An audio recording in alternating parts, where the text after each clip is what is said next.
የሙዚቀኞች ንጉስና አሳዛኝ መጨረሻው በሐምሌ 2013 በቫልዲስ ሲሽናና የቀድሞው የአሜሪካው ፕሬዝዳንት ቢል ክሊንተን ፎቶ ሲያበላሽ ታየ። በቶሮንቶ ከተማ የሊሙዚን ሹፌርን በመደብደብ የተከሰሰ የሎስ አንጀለስ የጎረቤቱን ቤት በእንቁላል በመደብደቡ በፍርድ ቤት የመጥሪያ ደብዳቤ የተሰጠው ካናዳ ውስጥ መኪናውን ካጋጨ በኋላ በተፈጠረ ግጭት ምክንያት በጥቃትና በአደገኛ አሽከርካሪነት ክስ የታሰረ ሰኔ 4 ቀን 2015 በስታንፎርድ ኦንታሪዮ በጥቃትና ጥንቃቄ የጎደለው አሽከርካሪነት ጥፋተኛ ቢሆንም በበርካታ የሙዚቃ አፍቃሪዎች ዘንድ ይወደዳል።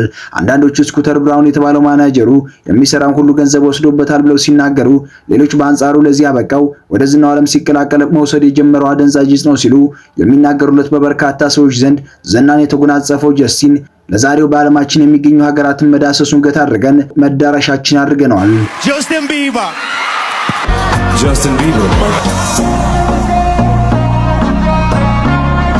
እንደ አውሮፓውያን አቆጣጠር በ22 ከ1 ቢሊዮን የአሜሪካን ዶላር ሀብት በላይ አለው ተብሎ በሚወራበት ዘመን ከ292 በላይ የሙዚቃ ካታሎግ በገንዘብ ችግር 200 ሚሊዮን ገደማ በሚደርስ ዶላር ሸጧል። ከመላው የእንግሊዝኛ ቋንቋ ተናጋሪዎች ባሻገር በተለያዩ ቋንቋ ተናጋሪዎች እንኳንም ሳይቀር ተወዳጅነትና ዝናን የተጎናጸፈው ጀስቲን ይህን ያደረገው ደግሞ ሱስ በመግባቱና ገንዘብ በማጣቱ እንደሆነ የቅርብ ጓደኞቹ ሲናገሩ ይስተዋላሉ። የጀስቲን ቢበር ሚስት ሃይሊ ሮድ የተሰኘው የቆዳ እንክብካቤ ብራንዷን እስከ 1 ቢሊዮን ዶላር ሊደርስ በሚችል ስምምነት በመሸጥ ባለቤቷን ከገንዘብ ውድቀት ለማዳን እንደሞከረች የሚገልጹ ምንጮች በርካታ ናቸው። በቅርብ ጊዜ የፊት ሽባነት ህመምና የአእምሮ ጤንነት ችግር እንደገጠመው ከ1 ሚሊዮን በላይ ተከታይ ባለው የኢንስታግራም ገጹ ላይ የሚናገረው ጀስቲን የአደንዛዥ ዕፅና ሌሎች የስነ ልቦና ችግሮች ተደማምረው ከሙዚቃው ኢንዱስትሪ ገለሰስ እንዳደረጉት ተናግሮ ነበር። አሁን ላይ የፖፕ ኮከብ መንገዱን እየሳተ ከመሆኑ በላይ ገና በልጅነት የገነባው ዝናውና ሀብቱ እያሽቆለቆለ ያለበት በይፋዊ መድረኮች ከህዝብ ጋር የማይገናኘው በለጋ ዕድሜው ያገኘው ከፍተኛ ዝና ስላጨናነቀው ከቁጥጥር ውጭ መሆን የጀመረው እንቁ ሰው ነው። ባሳለፈው ነው ሚያዝያ ወር በሎስ አንጀለስ ከተማ በህዝባዊ መድረኮች ከታየ በኋላ የብዙዎቹን ቀልብ የሳበው የ31 ዓመቱ ጀስቲን ቢበር በህይወቱ ከባዱን ጊዜ እያሳለፈ ለመሆኑ የተለቀቁት ተንቀሳቃሽ ምስሎች በግልጽ ከመናገራቸው ባሻገር ባለፉት ወራት ይወስድ የነበረው የተለያዩ ዕፆች ህይወቱን ከፍተኛ አደጋ ላይ እንደጣለው ተናግሮ ነበር። ሙዚቃ የሱ የተፈጠረች እስኪመስል ገና በልጅነቱ ወደ ሙዚቃው ዓለም የተቀላቀለው ጀስቲን በወጣትነት እድሜው ብዙዎቹ ከ60 እና ከዚያ በላይ ዓመታት ሰርተው ያገኙትን የግራሚ ሽልማት 2 ጊዜ በእጁ ከማስገባት ማንም የከለከለው ሰው አልነበረም። Hit it, hit it, hit it, hit it, get it, get it, get it, get it, የእንቁ በብዙ ሚሊዮኖች የሚቆጠሩ ቅጂዎችን ከመሸጡ ባሻገር ከ150 በላይ ኮንሰርቶችን በበርካታ ሺዎች የሚቆጠሩ ሰዎች በሚገኙበት ያቀረበ 7 የስቱዲዮ የሙዚቃ አልበሞችን ሰርቶ ለሕዝብ ጆሮ ያስደመጠ የዘመናችን ተወዳጅ ድምፃዊ ነበር። ሴቶች በፍቅሩ የሚያሳብዳቸው አርቲስቱ ጀስቲን ህይወታችን ስልቹ እንዳይሆን ማጣፈጫችን ነው ሲሉ መላው አድናቂዎቹ ይናገራሉ።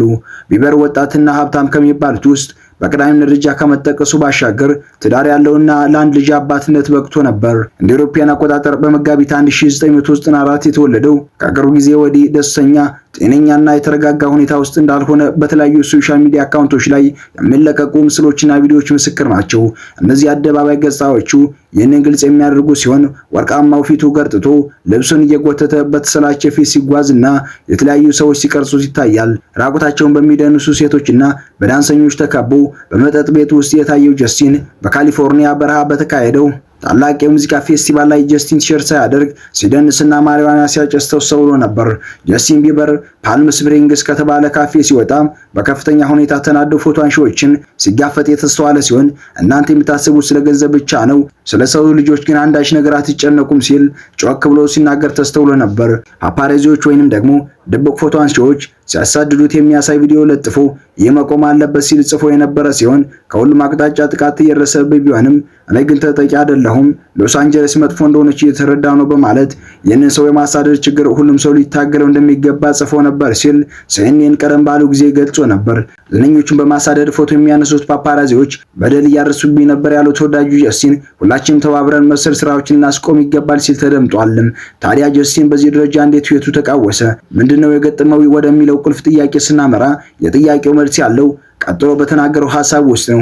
እንዲህም ይላል፣ አንዳንድ ጊዜ ራሴን ጥላለሁ፣ ቁጣ ይለኛል፣ ያስመሳይነት ስሜትም ይሰማኛል፣ በአብዛኞቹ ቀናት ብቃት እንደሌለኝና ብቁ እንዳልሆን ይሰማኛል ሲል አሁን ያለበትን ሁኔታ ተናግሯል።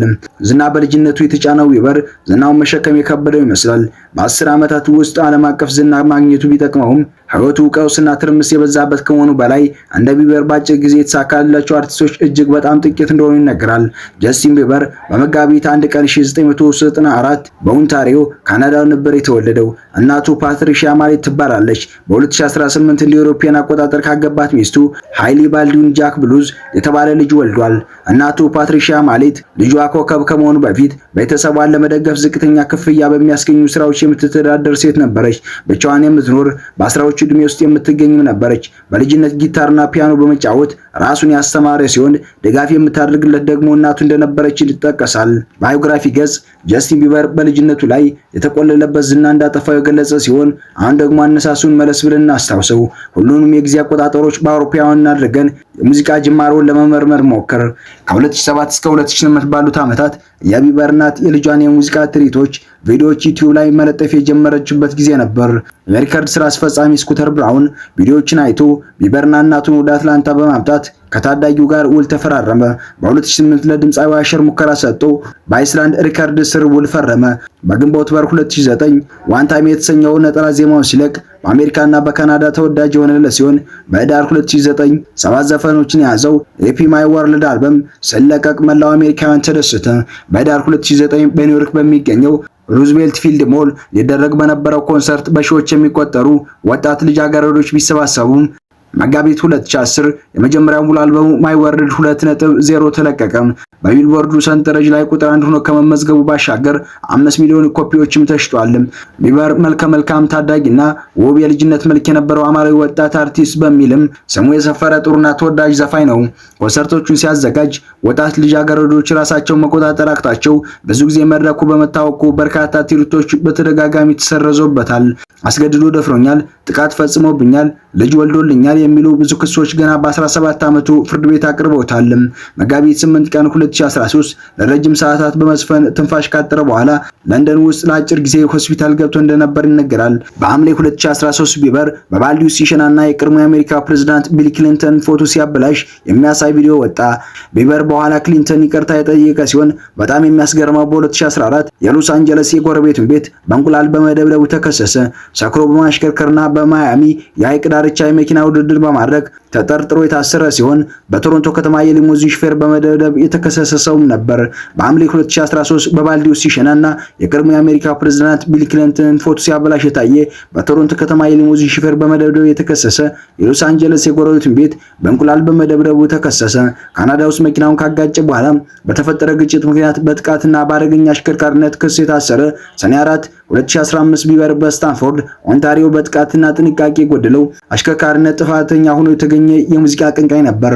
በየካቲት 15 ቀን 2016 ዊ አር ዩ ናው በሚለው ምርጥ የዳንስ ሙዚቃ ቀረጻ የግራሚ ሽልማትን አሸነፈ።